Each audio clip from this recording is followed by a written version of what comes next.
सात संगत जी, प्यार से कहना धन निरंकार जी। सात संगत जी, निंदा चुगली करने से पुण्य समाप्त हो जाता है। असहज प्रमाण करें और ध्यान से सुनें। सात संगत जी, संत महापुरुष अक्सर समझाते हैं कि निंदा और चुगली इंसान की सबसे बड़ी कमजोरी है। यह केवल हमारे मन को मैला ही नहीं करती बल्कि धीरे धीरे हमारे पुण्य, सौभाग्य और आशीर्वाद को भी खत्म कर देती है। जैसे पानी से भरा घड़ा अगर नीचे से छेद कर दिया जाए तो चाहे आप ऊपर कितना भी पानी डालें, घड़ा कभी भर नहीं सकता। ठीक उसी तरह सात संगत जी, जब इंसान सेवा, सत्संग, सुमिरन, भक्ति से पुण्य कमाता है लेकिन साथ ही निंदा चुगली करता है तो वह पुण्य धीरे धीरे बह जाता है। आज की यह आध्यात्मिक कहानी हमें यही सिखाएगी सात संगत जी की निंदा चुगली का फल कितना भयानक होता है और कैसे इसका त्याग करके इंसान को जीवन सुख शांति से भर सकता है। बहुत समय पहले की बात है सात संगत जी, हिमालय की तलहटी में बसे एक छोटे से गांव में राम प्रसाद नाम का एक किसान रहता था। वह मेहनती, ईमानदार और सत्संगी था। सुबह होते ही मंदिर जाता, सेवा करता और फिर खेतों में काम करने चला जाता था। सात संगत जी, गांव के लोग उसे आदर देते थे क्योंकि उसकी वाणी मीठी और व्यवहार नर्म था। लेकिन गांव में ही एक व्यक्ति और था जिसका नाम धनीराम था। वह धनी था मगर स्वभाव से बहुत अहंकारी और ईर्ष्यालु था। जब भी कोई राम प्रसाद की तारीफ करता, धनीराम के भीतर आग जल उठती थी। सात संगत जी,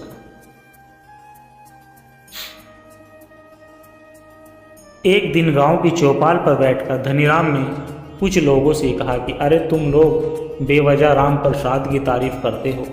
वह दिखावे का भक्त है, मंदिर में सेवा करता है ताकि लोग उसी की वाही वाही करें।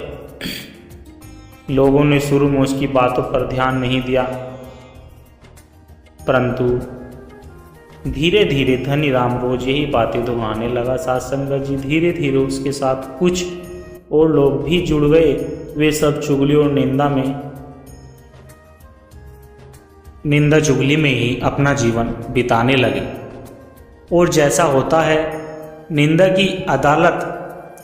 की आदत लगती है तो इंसान धीरे धीरे उसका गुलाम बन जाता है। सात संगत जी, राम प्रसाद हर दिन सेवा करता, भजन गाता और गरीबों की मदद करता, मगर आश्चर्य यह था कि धनीराम के मन में निंदा की आग बढ़ती जा रही थी। एक दिन संत गांव में प्रवचन देने आए। उन्होंने कहा, जो निंदा करता है उसका पुण्य ऐसे समाप्त होता है जैसे आग लकड़ी को जलाकर राख कर देती है। चाहे तुम कितनी भी सेवा करते हो या तुमने कितनी भी सेवा की हो, अगर निंदा की आदत है तो सब पुण्य व्यर्थ हो जाएगा। यह सुनकर सात संगत जी, राम प्रसाद के चेहरे पर शांति आई, लेकिन धनीराम के मन में और अधिक बेचैनी पैदा हो गई। कुछ महीने बीते, अचानक धनीराम का व्यापार घाटे में जाने लगा। उसकी फसल बर्बाद हो गई, घर में क्लेश बढ़ने लगा और उसकी सेहत भी बिगड़ने लगी। वह चिल्लाकर बोला, यह सब क्यों हो रहा है? मैंने तो हमेशा पूजा पाठ किया है। सात संगत जी, गांव के एक बुजुर्ग ने उसे समझाया कि धनीराम, भगवान का नियम अटल है। तुमने जो पुण्य कमाया वही तुम्हारी निंदा चुगली की आदत से समाप्त हो गया। जैसे कुएं में जहर डाल दो तो चाहे कितनी ही मीठी धार डालो, पानी पीने योग्य नहीं रहता। उसी प्रकार तुम्हारे पुण्य निंदा के जहर से नष्ट हो गए। सात संगत जी, धनीराम को गहरी चोट लगी।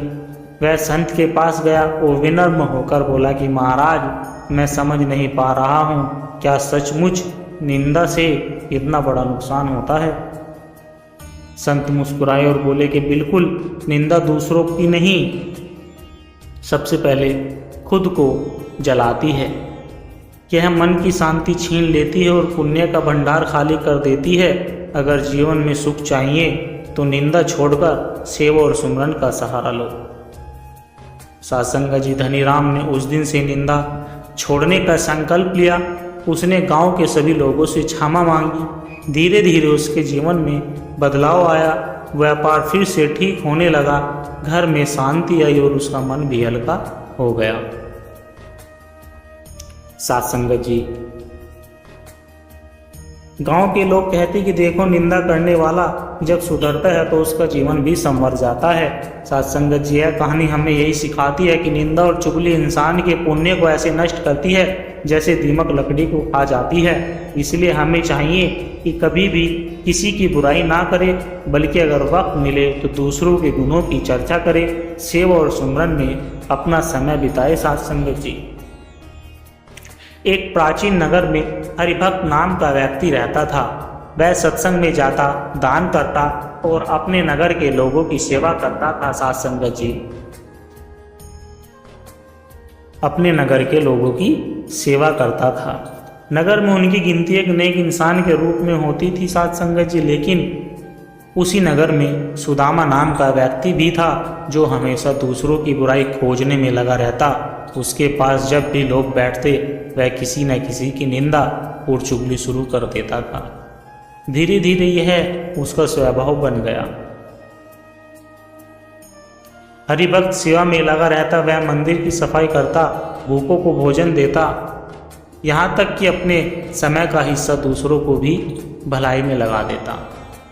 दूसरी ओर सुदामा दिन भर यही सोचता कि किसकी बुराई वहाँ कहाँ फैलानी है। उसकी वाणी इतनी कटु हो गई कि लोग उससे मिलने से कतराने लगे। लोगों ने देखा कि हरिभक्त का चेहरा हमेशा शांत और प्रसन्न रहता है, जबकि सुदामा के चेहरे पर चिंता और बेचैनी रहती है। साथ संगत जी, एक दिन नगर में एक महात्मा आए। उन्होंने सत्संग में लोगों से कहा कि जिस प्रकार कोई व्यक्ति मेहनत से धन कमाए और फिर आग में फेंक दे तो क्या लाभ, ठीक वैसे ही जैसे जो सेवा और दान करके पुण्य कमाता है लेकिन निंदा चुगली करता है, उसका पुण्य समाप्त हो जाता है। निंदा का अग्निपात्र पुण्य के समस्त फल को जला डालता है। लोग महात्मा की बातें सुनकर प्रभावित हुए। हरिभक्त ने मन ही मन संकल्प लिया कि वह कभी किसी की बुराई नहीं करेगा। साथ संगत जी, सुदामा को यह वचन चुभ गए। उसने सोचा, ये बातें तो मुझे ही निशाना बनाकर कही गई है। कुछ समय बाद नगर में अकाल पड़ा, भोजन और पानी की कमी हो गई। लोगों ने महात्मा की सलाह के अनुसार मिलकर अनाज बांटा। साथ संगत जी, हरिभक्त ने अपना सारा संग्रह नगर वासियों में बांट दिया। उसे भीतर से संतोष मिला, लेकिन सुदामा ने अपने घर का अनाज छिपा लिया और ऊपर से चुगली करता रहा कि देखो, हरिभक्त दिखावे के लिए अनाज बांट रहा है ताकि लोग उसकी जय जयकार करें। साथ संगत जी, धीरे धीरे उसका घर ही बीमारियों का घर बन गया। उसकी पत्नी बीमार पड़ी, बच्चे भी कमज़ोर हो गए। सुदामा ने सोचा कि मैंने भी पूजा पाठ किया, फिर मेरे घर में विपत्ति क्यों आई। सुदामा एक रात बेचैनी में सोया। उसे सौपन आया कि एक दूत अपने पुण्य में खाते की झलक दिखा रहा है। दूत बोला, तुम्हारे पुण्य की झोली भरी पड़ी है, परंतु तुम्हारी निंदा और चुगली ने उसमें छेद कर दिया है। अब चाहे तुम कितनी भी पूजा करो, पुण्य टिकेगा नहीं।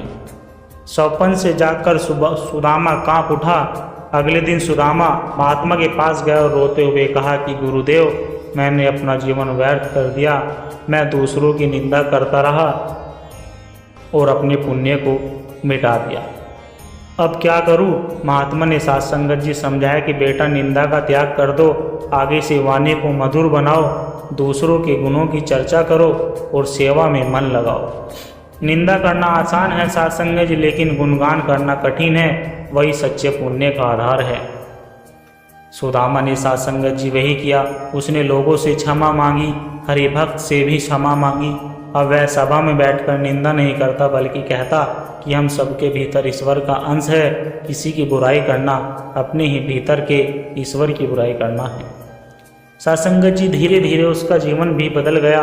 उसके घर की बीमारियां कम हुई, सुख शांति लौटी और नगर में उसकी छवि बदल गई। साथ संगत जी, समय के साथ नगर के लोग यह सीख गए कि निंदा और चुगली केवल दूसरों को ही नहीं, खुद को भी नुकसान पहुंचाती है।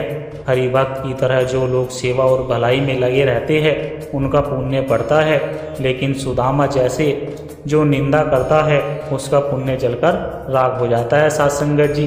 इसलिए यह कथा हमें यही सिखाती है कि निंदा और चुगली पुण्य को नष्ट करती है।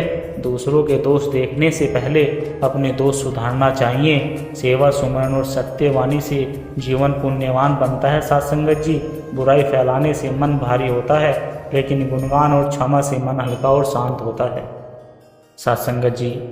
दास के द्वारा कहे गए विचार यदि आप जी को अच्छे लगे हैं तो वीडियो को लाइक करें, शेयर करें, कमेंट बॉक्स में धन निरंकार जी लिखकर अपने विचार साझा जरूर करें साथ संगत जी। और दास को आशीर्वाद दे कि हर रोज़ आप जी के चरणों में ऐसे ही सुंदर सुंदर विचार लेकर आता रहूं। और साथ संगत जी आप जी के चरणों में दास के चैनल को सब्सक्राइब जरूर कर ले साथ संगत जी। तू ही निरंकार मैं तेरी शरणा मैनू बख्श लो। तू ही निरंकार मैं तेरी शरणा मैनू बख्श लो। तू ही निरंकार मैं तेरी शरणा मैनू बख्श लो। साथ संगत जी प्यार से कहना धन निरंकार जी।